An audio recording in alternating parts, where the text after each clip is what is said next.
We are live लाओ। तो मैं Jitendra sir physical education academy की तरफ से आप सभी का तहे दिल से बहुत बहुत स्वागत करता हूं।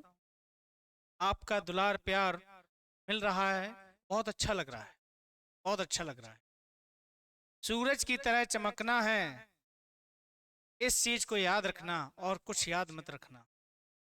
सूरज अपनी लालामी कभी नहीं छोड़ता है, यानी जिस तरह वो उसका उदय होता है चमकते हुए उदय होता है। तो आपको अपना फ्यूचर जो है वो ऐसी सूरज की तरह चमकना है ना। इसी के साथ टेस्ट सीरीज 6 लेकर मैं आया हूँ। बहुत ही और अच्छे अच्छे क्वेश्चन हैं जो किसी न किसी पेपर में पूछे गए हैं या आपके आने वाले पेपर में हो सकता है ये किसी न किसी में आपको देखने को मिल सकता है। ठीक है, तो चलिए शुरू करते हैं हम अपना practice set. Individual difference are due to environment. क्या है? Environment, impact, heredity impact, heredity and environment impact या कम्युनिटी इम्पैक्ट। तो व्यक्तिगत भिन्नता का कारण है वातावरण प्रभाव, वंश प्रभाव, वंश व वातावरण प्रभाव या सामूहिक सामुदायिक प्रभाव। ठीक, तो क्या रहेगा इसका? इसका जो इम्पैक्ट जाता है वो आपका क्या है? Heredity and environment. Heredity and environment. Clear हुआ? चलिए मेरे साथियों, next. In nature long term plan of physical, long term plan of sports training. क्या है? Long term plan of sports training are by and large प्राकृतिक तौर पर खेल प्रशिक्षण में लंबे समय की योजना कौन सी होती है? लंबे समय, है ना। तो लंबे समय की जो है वो आपकी कौन सी योजना होती है? वो होती है आपकी कंपटीशन फोकस। ठीक, कौन सी होती है?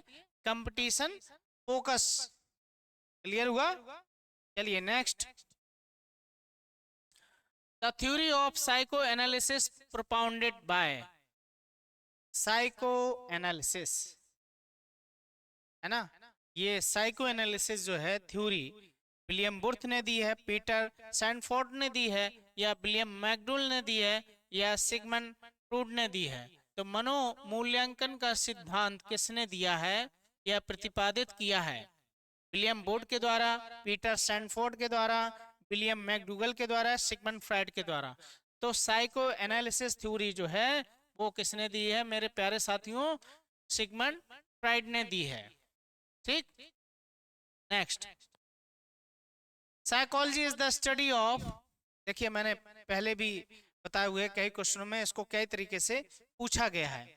Psychology is the study of human movement, भैया किन्सोलॉजी है। ह्यूमन बॉडी आपकी कौन सी है? एनाटॉमी है ह्यूमन बॉडी। ह्यूमन इंटरेस्ट या ह्यूमन बिहेवियर, मैंने बोला था कि मॉडर्न साइकोलॉजी का कंसेप्ट जो है वो क्या है? वो बिहेवियर की बात करते हैं। तो मनोविज्ञान का आधार क्या है? मानव व्यवहार है, ह्यूमन बिहेवियर है। चलिए, identify the sequential stage of human growth from early and to later stage. Early से बाद वाली स्टेज। अभी जैसे मैं 2 साल का हूं, फिर 10 साल का हूंगा, मैं इस तरीके से। जिसने भी अगर हैरी पॉटर मूवी देखी है, एग्जाम्पल दे रहा हूं, कोरिलेट कर लेना, समझ में आ जाएगा आपको कि मैं क्यों हैरी पॉटर का नाम बोल रहा हूं। हैरी पॉटर में जैसे वो करेक्टर पहले 5 साल का था, फिर उन्होंने एक सीरीज 5 साल वाली बनाई, फिर जब वो बच्चा 10 साल का हो गया तो उन्होंने जो 5 साल और 10 साल के बीच में उसका डिफरेंस किया।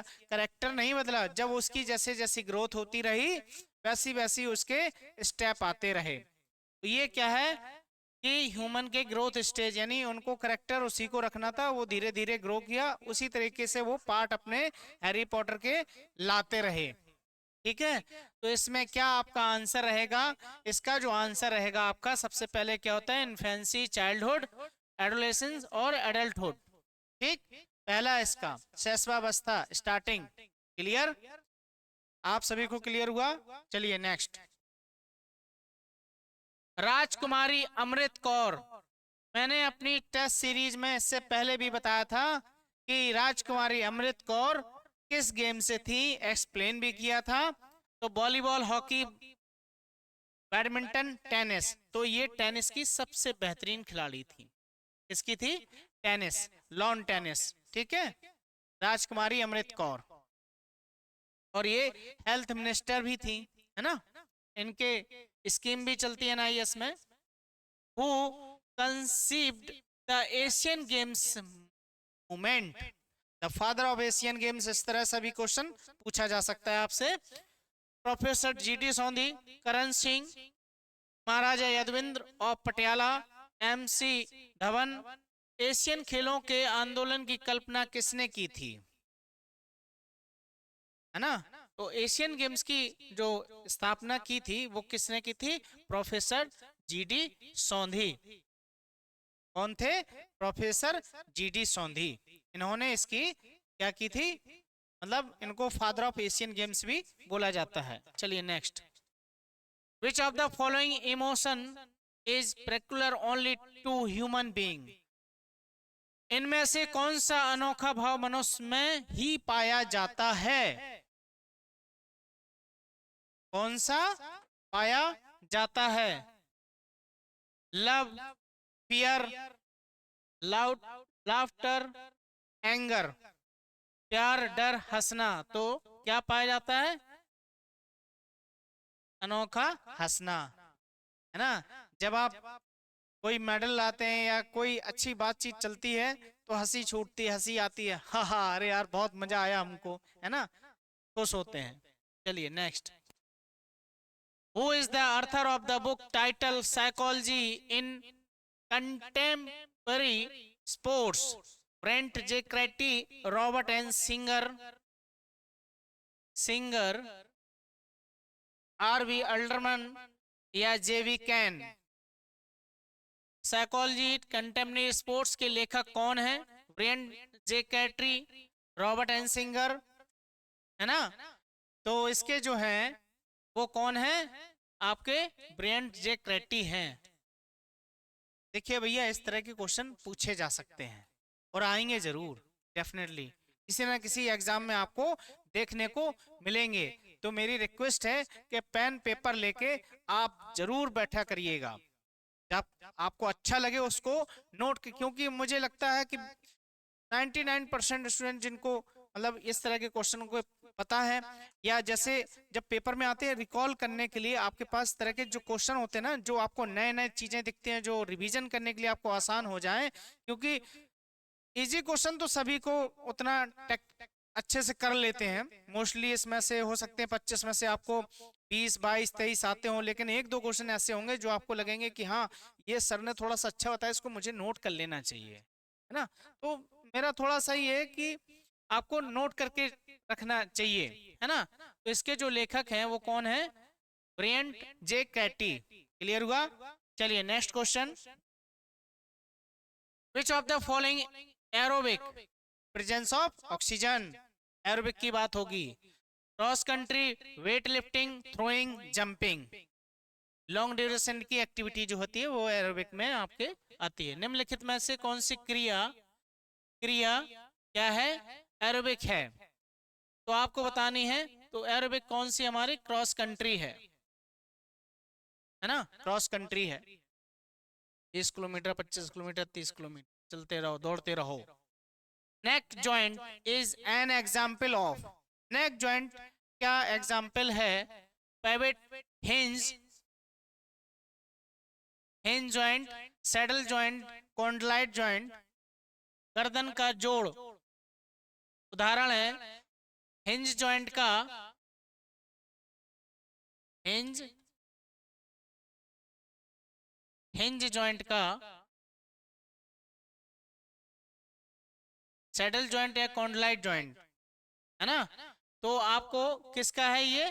पिवट जॉइंट का है ना। कॉन्डलाइट आपका रिस्ट हो गया, सैडल जॉइंट आपका थंब हो गया, हिंज जॉइंट जो है आपका एल्बो, एल्बो और knee. Next, law of inertia represent, law of inertia की बात हो रही है, यानी जो वस्तु जब तक ब्रह्मावस्था में, जब तक उससे कोई बाह्य बल नहीं लगाया जाता, तब तक वो क्या रहेगी। मैं जैसे यहाँ पर खड़ा हूं तो मेरा असिस्टेंट आके अगर मुझे धक्का दिया तो मैं क्या हो गई, पोजीशन चेंज हो गई, है ना। तो इनर्शिया ब्रेक हुआ। कौन सा law, Newton law of motion first, second, third, या लॉ ऑफ एक्सेलरेशन। देखिए भैया, लॉ ऑफ एक्सेलरेशन आपका सेकंड लॉ में आ जाता है, थर्ड आपका एक्शन और रिएक्शन में आ गया। तो इसका क्या है, जड़त्व का नियम आपका क्या रहेगा, पहला। पहला मैंने आपको बताया कि अगर कोई वस्तु ब्रह्मावस्था में, जब तक कि उस पर बाह्य बल नहीं लगाया जाता है, तब तक वो क्या है, जड़त्व में रहती है। जैसे जब सेंटर में फुटबॉल रखी जाती है, जैसे ये फुटबॉल है, सपोज दैट, है ना, ये फुटबॉल का मैदान है, मेरी आर्ट अच्छी है नहीं, ये रखी हुई है, इधर अपोनेंट ये है ना, ये खिलाड़ी है, खड़े हुए हैं, बॉल जब तक है, जब तक उस पर किक नहीं हो रही है ना, तब तक वो क्या है, लॉ ऑफ इनर्शिया है। क्लियर हुआ। चलिए next, movement away from mid line of the body. भैया इससे पहले मैंने बताया था कि ऐड होना टूवर्ड द बॉडी, ये आपकी क्या है, सेंट्रल लाइन है। ये क्या है आपका, बॉडी का सेंट्रल लाइन है। जब अवे फ्रॉम की बात हो रही तो ये क्या हो गई, बॉडी से दूर जा रही चीज, है ना। तो ये क्या हो गई, अबडक्शन हो गया। क्या हो गया, अबडक्शन हो गया। अब यही अगर हमारे बॉडी की तरफ आ रही है तो टूवर्ड द मिड लाइन, तो वो क्या हो गए, ऐड हो रही चीजें, जुड़ रही हैं। क्लियर हुआ। तो ये क्या हुआ आपका, अबडक्शन हुआ, मिड लाइन से दूर जाने पर। क्लियर हुआ। चलिए next, muscle which relax at the time of physical movement. मैंने इससे पहले भी आपको बताए हुए हैं, है ना। तो क्या रहेगा,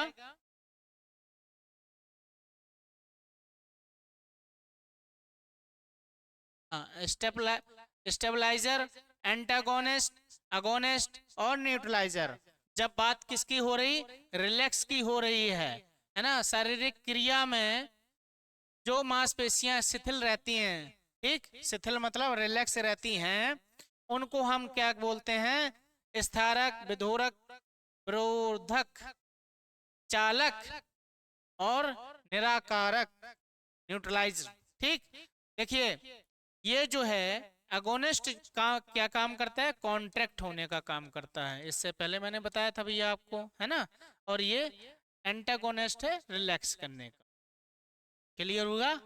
चलिए, तो क्या हुआ, क्या बताया था मैंने, तो ये इसका आंसर जो है आपका क्या रहेगा, क्या काम करेगा ये, एंटागोनिस्ट, रिलैक्स, एंटागोनिस्ट। क्लियर हुआ। चलिए नेक्स्ट,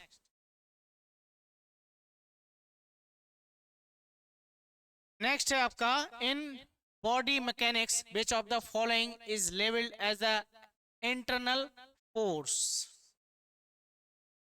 बायोमैकेनिक्स, है ना। आप कहेंगे सर बहुत इजी इजी क्वेश्चन ला रहे हैं। इजी नहीं, आपको तो अभी मजा आने वाला है, अभी तो क्या ये शुरुआत है, आगे आगे देखते आपको क्या क्या मिलता है। थारा भाई जितेंद्र, ठीक है। हाँ, air pressure, gravitational force, muscle force, momentum. शरीर यांत्रिकी में कौन सा आंतरिक बल माना जाता है, वायु दबाव, गुरुत्वाकर्षण, खिंचाव, मांसपेशी बल या वेग। तो इसका जो है वो क्या माना जाएगा, इंटरनल की बात हो रही है, बॉडी के मैकेनिक्स के इंटरनल की बात हो रही फोर्स की, तो इंटरनल क्या आपका ग्रेविटेशनल पुल। क्लियर हुआ? चलिए नेक्स्ट। मैं डिटेल जो है ना आपको, जो थ्योरेटिकल वाले आपको लेके आऊंगा लेक्चर वाले, डिटेल में हर एक सब्जेक्ट पे, बायोमैकेनिक्स है, फिजियोलॉजी है, एनाटॉमी है ना, और जितने भी टॉपिक हैं, हिस्ट्री ऑफ फिजिकल एजुकेशन है, हेल्थ एजुकेशन है, स्पोर्ट्स इंजरी है, बेहतरीन से बेहतरीन आपको डिटेल के साथ में एक्सप्लेन करूंगा। चलिए next. When the Ministry of Education, Government of India established a college of physical education at Gwalior, है ना, शिक्षा मंत्रालय भारत सरकार ग्वालियर में सारे शिक्षा महाविद्यालय की स्थापना कब की थी? तो भैया कब की थी? 1957 में। कब की थी? 1957 में की थी। नेशनल फिटनेस कॉर्प्स प्रोग्राम बहुत इंपॉर्टेंट है भैया, हाँ समझ के चलिएगा। कब की थी? तो ये की थी आपका 1965 में की थी। इस तरह से ये इस तरह के जो क्वेश्चन जो है ना, ये नेट के 2012 या 13 में आया हुआ है ना। When YMCA college of physical education Madras, भैया इस क्वेश्चन को तो ये ट्रेडमार्क समझ लो, ये क्वेश्चन किसी ना किसी तरीके से आपसे पूछा जाएगा, है ना। तो इसका जो क्या है, YMCA college of physical education Madras, एक मद्रास का हुआ और लखनऊ कृष्ण कॉलेज हुआ, और LNIP जो ग्वालियर है उसके बारे में। ये 3 ट्रेडमार्क क्वेश्चन है, हर एक पैटर्न आपसे इस तरह के क्वेश्चन उसमें पूछे जाते हैं। तो इसका क्या है, सितंबर 1920 में YMCA की स्थापना हुई थी। वैसे कहने को तो मैं कह देता 1920, लेकिन मैंने इसके लिए ऐड किया है कि अब जो है ना क्वेश्चन थोड़ा सा पैटर्न बदल देते हैं, है ना। अब मंथ भी पूछ दे आपसे। देखिए भैया, मैं देसी तरीके का आदमी हूँ, है ना, बहुत सिंपल तरीके से, जो मेरी मदर टंग है मैं उसी लैंग्वेज में बना चना के, अपने पास कुछ ऑप्शन है नहीं और ना मैं बोलता हूँ। जो मेरा एक्सपीरियंस है, जैसे मैंने पढ़ाया वैसे मैं आपको नॉलेज दे रहा हूँ, और जितना हो सकेगा आपको आपके एग्जाम के तरीके के, फालतू की बात इधर उधर से होती नहीं है मेरे से। आपको पसंद आए, और पसंद आए तो आपके साथ हैं, नहीं भी पसंद आए तब भी हम आपके साथ हैं और हमेशा रहेंगे। लेकिन आप सेशन को जरूर शेयर और लाइक जरूर किया करें, है ना, और प्यार बढ़ाते रहिए आप, बस अपना यूं दुलार देते रहिए अपना जितेंद्र सर को। In case of fracture the immediate care is, अगर फ्रैक्चर है तो क्या करना चाहिए? Stop the movement injured part, take patient to the doctor, apply ice therapy, या एंटी टेटनस इंजेक्शन में भी गिवन, है ना। हड्डी टूटने पर शीघ्र बंद कर देना चाहिए। जब हड्डी या फ्रैक्चर होता है तो सबसे पहले क्या है, वहां का मूवमेंट बंद कर देना चाहिए। यही फर्स्ट एड का आपका, यही फर्स्ट एड है आपकी।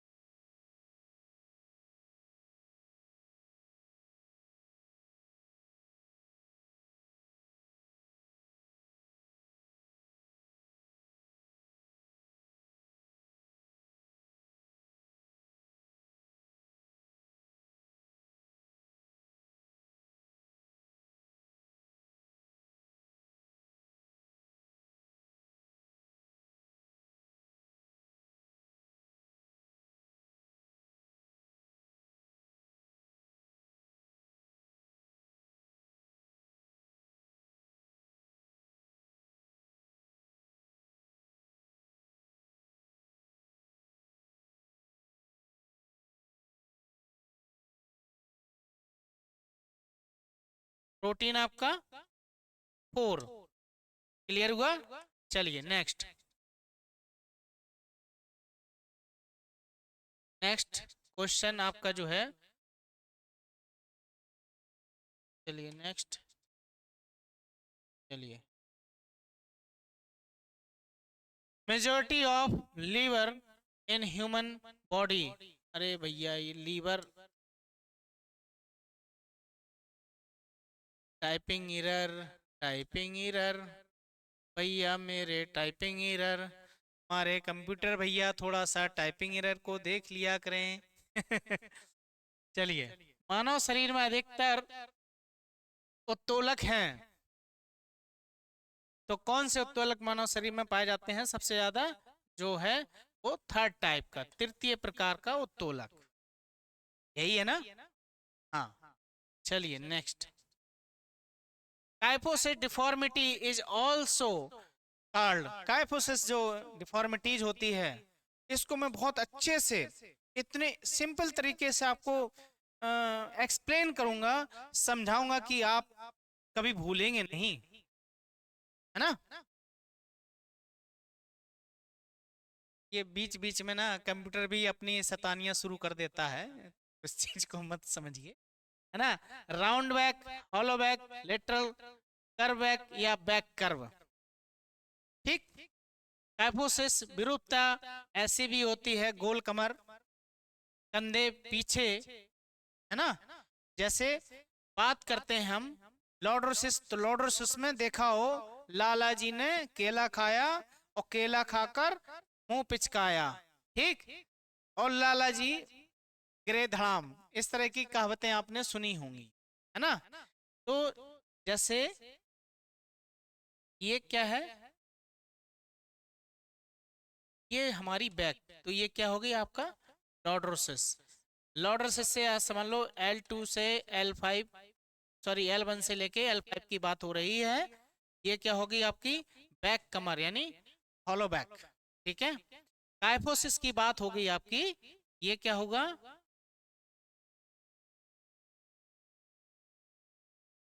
इस तरह से ये, ठीक।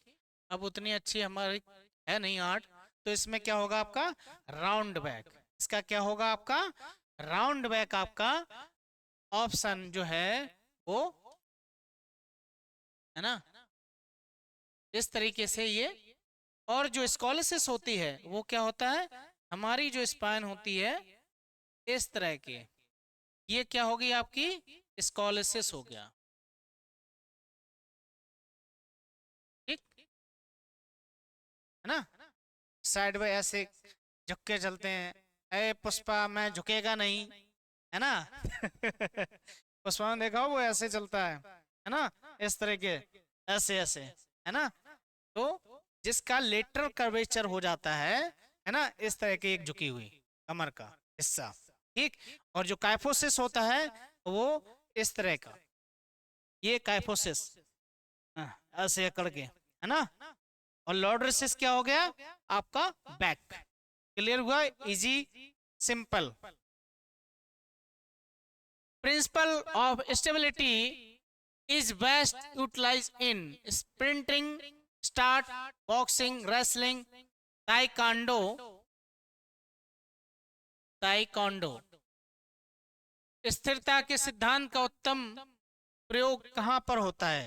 स्टेबिलिटी की जब बात होती है तो सबसे ज्यादा किसमें? रेसलिंग में, है ना? एरिया वेस बड़ा कर लेते हैं इस तरीके से, है ना? इस तरीके से तभी तो वो स्टेबल रह पाते हैं ना। अपोनेंट से जैसे लड़ना है तो वो आगे पीछे ऐसे है नहीं, ऐसे खड़े हो गए तो गिर जाएंगे, पास में तो नहीं, अपना एस ऑफ जो बेस का एरिया होता है उसको बड़ा करते हैं, तो सबसे ज्यादा किसमें? आपके रेसलिंग में, क्लियर हुआ? चलिए next. International Olympic committee given the place of sports event, जो आईओसी है वो ओलंपिक किसको देती है? पेरिस में 2024 में होने वाला है। To the country, to the state, continent, city, देश को, राज्य को, महाद्वीप को, किसको देती है ना? आप कहोगे कि सर बहुत इजी क्वेश्चन हमको बता दिए हैं, क्योंकि इस तरीके के क्वेश्चन जो हैं वो बहुत इंपॉर्टेंट हैं, पूछे जाएंगे आपसे, है ना? तो इस चीज को याद रखना है। तो किसको देते हैं? सिटी को देते हैं। किसको देते हैं? सिटी को दिया जाता है। क्लियर हुआ? हाँ, psychology is the study of, psychology क्या है? ह्यूमन बिहेवियर की बात करते हैं। क्या बात करते हैं? साइकोलॉजी, मनोविज्ञान जो है वो किसकी बात करता है? वो आपके ह्यूमन बिहेवियर की बात करते हैं। ठीक है, इस सीजन ये हमारा प्रैक्टिस सेट जो है, यहाँ पर आपको जितना कोशिश किया बहुत अच्छे क्वेश्चन प्रोवाइड कराने की, है ना। और बने रहिए, जुड़े रहिए हमारे साथ और अपना प्यार यूं ही देते रहिए, है ना। इसके बाद जो सीरीज आपकी आएगी वो थ्योरेटिकल हर एक चैप्टर का आएगा, बहुत डिटेल में आएगा और बहुत इजी और सिंपल लैंग्वेज में आपको जो आपके एग्जाम से रिलेटेड है, मैं वही वही पॉइंट उन स्लाइड में मेरे पास लेक्चर में रहेंगे। एक्स्ट्रा मैं इधर उधर की बात नहीं करूंगा, क्योंकि मेरा उद्देश्य यही है, मेरा ऑब्जेक्टिव यही कि आपका सिलेक्शन होना, और कुछ नहीं। आप हार्डवर्क करिए, कंटेंट मैं दूंगा आपको, ये जितेंद्र सर का आपसे वादा है ना। चलिए, बने रहिए, जुड़े रहिए और यूं ही प्यार अपना देते रहिए। और इसी के साथ आप सभी को मेरा जय हिंद।